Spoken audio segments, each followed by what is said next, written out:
Hello friends, in today's video, we shall look into the demand and supply concepts from chapter 4 of Mankiv's book. In any market, whether it's a vegetable shop around the corner or an online platform, two powerful forces are constantly at work, demand and supply. These two forces silently run the entire show.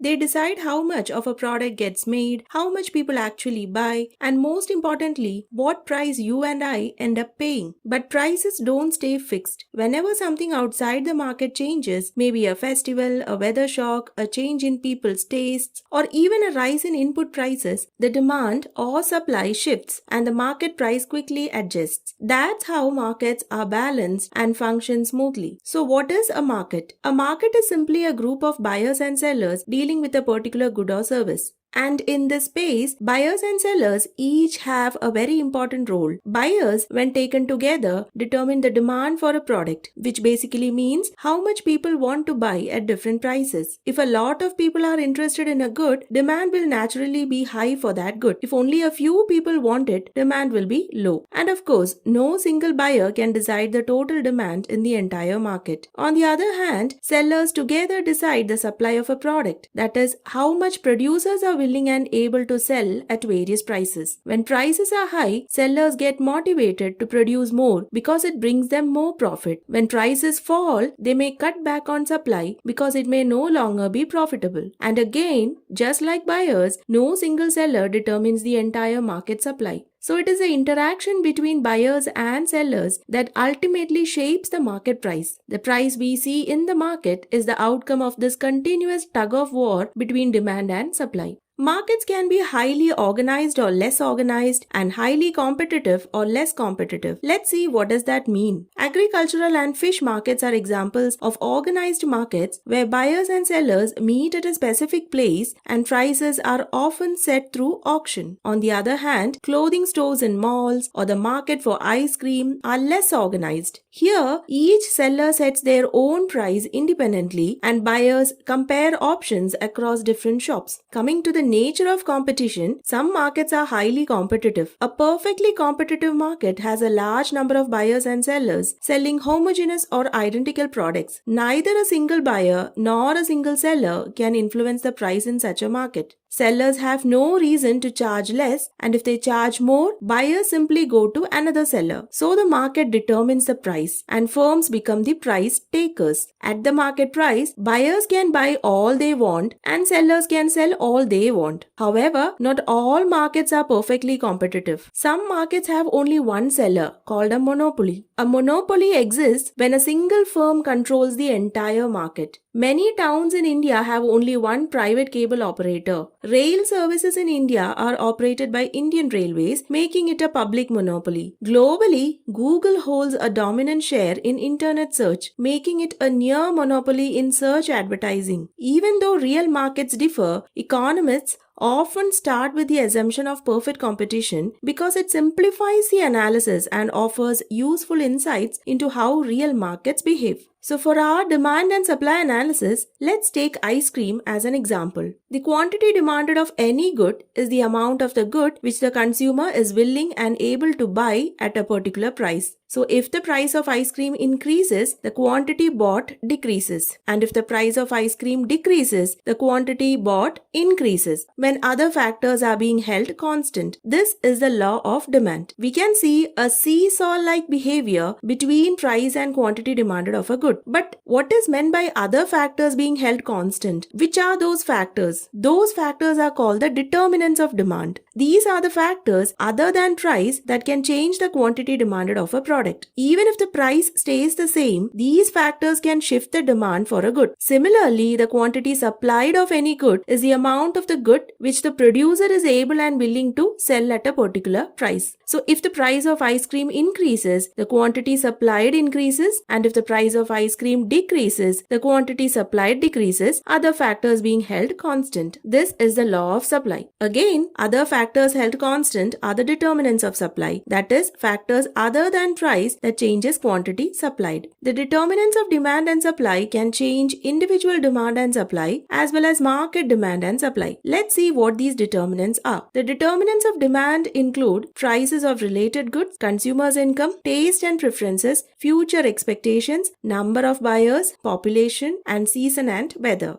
The first factor is the price of related goods. Related goods come in two types, substitutes and complements. Substitutes are goods that can replace each other, like apples and oranges, tea and coffee, or sugar and jaggery. If the price of apples goes up, people will switch to oranges. So the demand for oranges increases. While complements are goods that are used together, like bread and jam, cars and petrol, or shoes and socks. So if the price of petrol increases, people might reduce their car usage or even postpone buying a new one. So for substitutes, the change in price of one good has a direct effect on the demand for the other good. Whereas for complements, the change in price of one good has an inverse effect on the demand for the other good. The second factor is the income of the consumer. Income does not affect all goods in the same way. There are two types of goods. Normal goods, where the demand for a good increases when income rises, and inferior goods, where the demand for a good decreases when income rises. So there is a positive relation between consumers' income and quantity demanded of a normal good, and a negative relation between consumers' income and the quantity demanded of an inferior good. For example, if a person shifts from an Android phone to an iPhone when his income increases, then for that person, the iPhone is a normal good and the previously used Android phone becomes an inferior good. But this does not mean Android phones are inferior for everyone. For many people, both Android and iPhone are normal goods. Similarly, bus travel may be an inferior good for someone who shifts to traveling by car as their income improves. The third factor is taste and preferences. This is simply about what people like. When people develop a liking for something, they tend to buy more of it.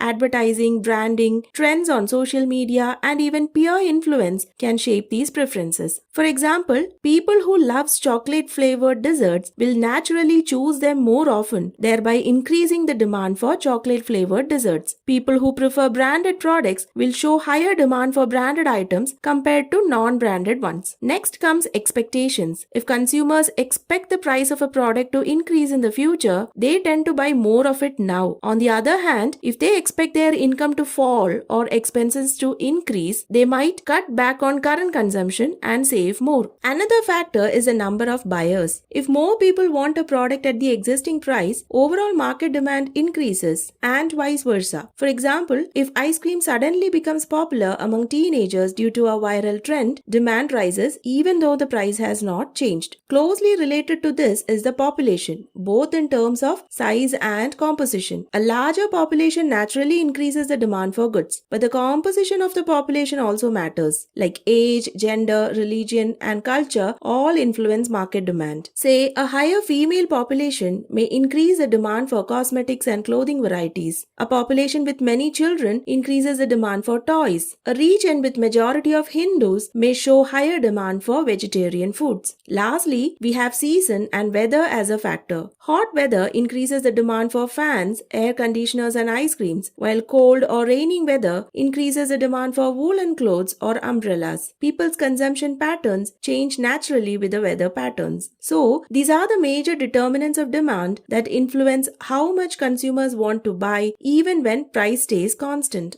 Now coming to the determinants of supply, we have input prices, technology, producers' expectations, and number of sellers. The first factor is input prices. To produce any good, firms need various inputs. For ice creams, inputs include sugar, cream, flavoring agents, refrigerating equipment, the factory, electricity, and the workers who operate the machines. If the prices of these inputs increases, making ice creams becomes more expensive. Higher production costs reduce profits, so sellers cut down their supply. In extreme cases, when input costs rise too much, firms may even stop production entirely. Because of this, the supply of a good is negatively related to input prices, meaning that when input prices goes up, supply goes down, and when input prices falls, supply increases. The second determinant is technology. When firms adopt better machines, more efficient methods of production, or improved techniques, they can produce the same quantity at a lower cost or more quantity without increasing the cost. This makes production more profitable and encourages firms to increase their supply.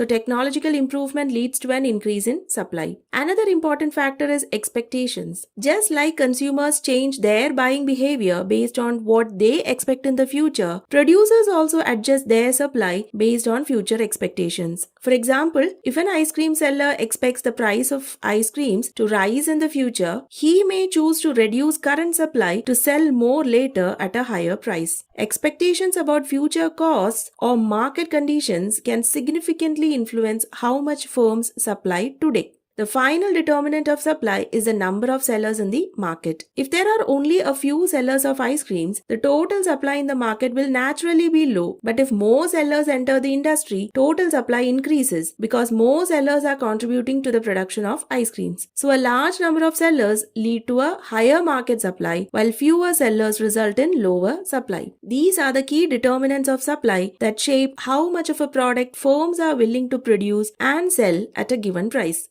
When we present different prices and quantities of ice cream bought in a table, it becomes a demand schedule. The demand schedule shows that a consumer, say Reena, wishes to buy 12 ice cream cones each month if it is free. When the price is 50 cents, she buys 10 cones per month, and as the price increases, her demand decreases, and as the price reaches $3 per cone, she does not buy any ice cream cones. Here, only the relationship between price and the quantity demanded of ice cream cones are considered, while other determinants of demand is assumed as constant. This demand schedule, when represented graphically, we get the individual demand curve which is downward sloping. Just like demand, when we present different prices and quantities of ice cream sold in a table, it becomes a supply schedule. The supply schedule shows that a producer, say Jason, does not supply any ice creams when the price is below $1, but as the price increases, he starts to increase his supply of ice creams. Here also, only the relationship between price and the quantity of ice cream cones sold are considered, while other determinants of supply are assumed as constant. This supply schedule, when represented graphically, we get the individual supply curve which is upward sloping. Market demand, which is a horizontal summation of all the individual demands for a particular good or service, is used to analyze how the market operates. For simplicity, let's take the demand schedules of two individuals in the market, Reena and Rahul. At the price of $2,